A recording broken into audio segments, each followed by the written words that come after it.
শীতকাল ছাড়া এখন 12 মাসই বাজারে বাঁধাকপি পাওয়া যায়, কিন্তু সেগুলো কিন্তু স্বাস্থ্যকর না, প্রচন্ড গ্যাস হয়।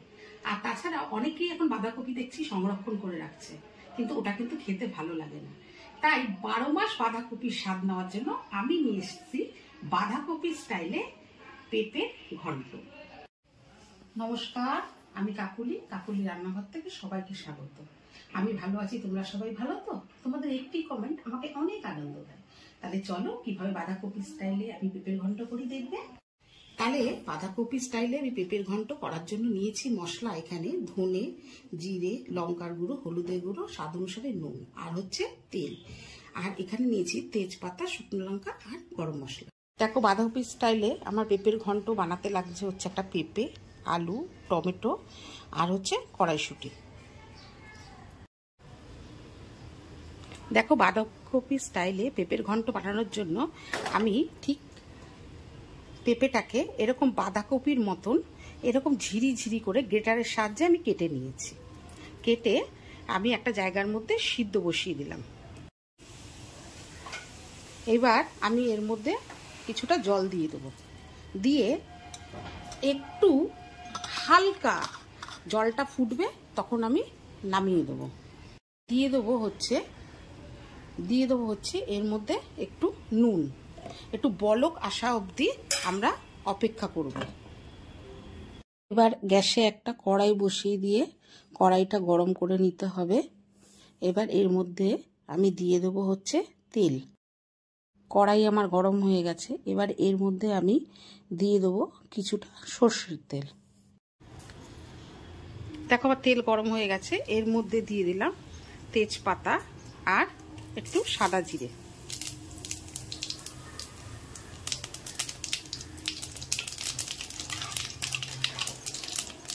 এবার আলুগুলো এর মধ্যে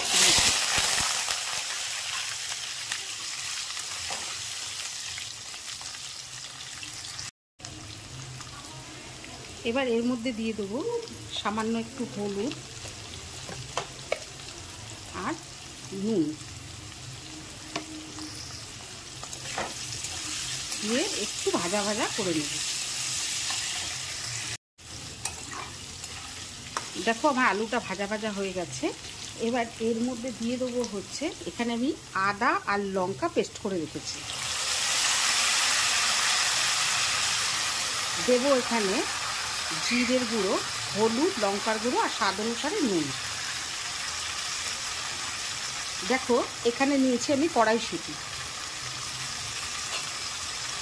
আর নিয়েছি কিছু কাটা টমেটো। এবার এগুলোকে ভালো করে আমি 5 মিনিট ধরে কষিয়ে নেব।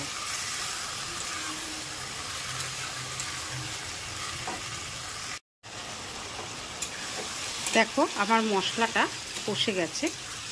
এরপরে ওই যে মশলাটা কষে গেছে, এবারে এর মধ্যে ওই যে ভাপানো পেঁপেটা দিয়ে দেবো।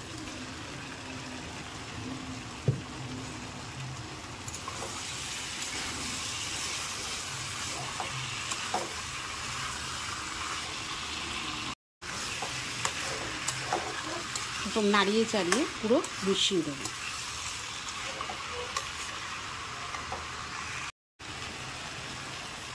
এবার এটা আমি ঢেকে দেবো, ঢেকে গ্যাসটা একটু আস্তে করে দেবো। এবার দেখে নিই আমি পেঁপের ঘন্টটার কি অবস্থা। এই দেখো আমার পেঁপের ঘন্টটা পুরো রেডি, আলুও সব সিদ্ধ হয়ে গেছে, লাগছে দেখে বাঁধাকপির মতন। এবার এর মধ্যে দিয়ে দেবো হচ্ছে আমি একটু ঘি, আর দেবো হচ্ছে গরম মশলা, আর দেবো হচ্ছে সামান্য একটু চিনি, দিয়ে এটা নাড়িয়ে চাড়িয়ে নামিয়ে নেব।